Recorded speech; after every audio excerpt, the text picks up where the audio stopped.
महाराष्ट्र की राजनीति में हंगामा, शरद पवार से नेता नाराज, पीएम मोदी को मिलेगा अवार्ड। महाराष्ट्र की राजनीति में क्या कब हो जाए ये कहा नहीं जा सकता।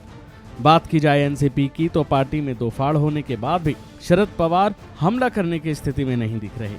एक ओर जहां अजित पवार ने बीजेपी से हाथ मिला लिया है तो वहीं दूसरी ओर शरद पवार पीएम मोदी को सम्मानित करने वाले समारोह में जाने वाले हैं, जिससे राजनीतिक गलियारों में और बयानबाजी अब तेज हो गई है।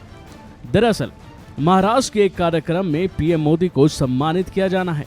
पुणे के एसपी कॉलेज मैदान में होने वाले इस कार्यक्रम में पीएम मोदी को लोकमान्य तिलक पुरस्कार दिया जाना है और शरद पवार ही पीएम मोदी को ये सम्मान देंगे।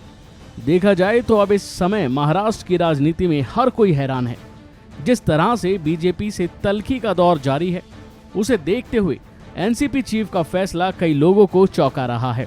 अब इसके पीछे क्या कारण है ये तो शायद शरद पवार ही अच्छे से जानते हैं, लेकिन उनके इस कदम से महाविकास आघाड़ी के कई नेता नाराज दिख रहे हैं। उद्धव ठाकरे वाली शिवसेना के प्रवक्ता संजय राउत ने तो दो टूक कहा है कि शरद पवार का ये फैसला सही संदेश नहीं देने वाला है।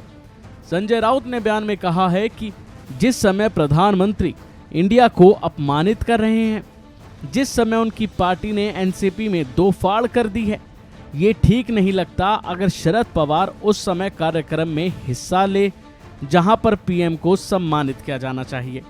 ये नहीं भूलना चाहिए कि बीजेपी ने सिर्फ एनसीपी में दो फाड़ नहीं की, बल्कि पीएम की तरफ से उस पार्टी को सबसे भ्रष्ट पार्टी भी कहा गया। अगर एनसीपी को इतना नुकसान दिया गया है तो उनके प्रमुख को इस तरह के कार्यक्रम में जाना शोभा देता है क्या? पवार ऐसा करके सिर्फ अपनी छवि को धूमिल कर रहे हैं। तो वहीं एनसीपी की राज्यसभा सांसद वंदना चव्हाण ने भी इस पर अपना बयान दिया है। उन्होंने शरद पवार के फैसले पर नाराजगी व्यक्त की है। उन्होंने कहा कि पवार ने पीएम मोदी को खुद इस कार्यक्रम में आमंत्रित किया है और ऐसा तिलक ट्रस्ट के सदस्यों के अनुरोध पर किया गया है। वंदना ने बताया कि पवार ने अजित पवार के अलग होने से पहले ही पीएम को आमंत्रित किया था। अब कांग्रेस भी अभी शरद पवार के जाने से ज्यादा खुश नहीं है, लेकिन उसकी तरफ से खुलकर कुछ बोलने से भी बच रही है। इस बारे में पूर्व सीएम पृथ्वीराज चव्हाण का बयान सामने आया है, जिन्होंने कहा है कि ये शरद पवार का फैसला है, वही इस पर बेहतर बता पाएंगे। मेरे बोलने से अगर गठबंधन पर कोई असर पड़ेगा ये ठीक नहीं।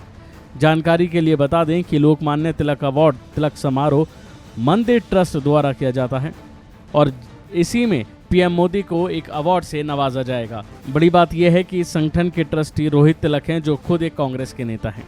अभी के लिए फिलहाल इतना ही। खबरों में बने रहने के लिए देखते रहिए वन इंडिया हिंदी।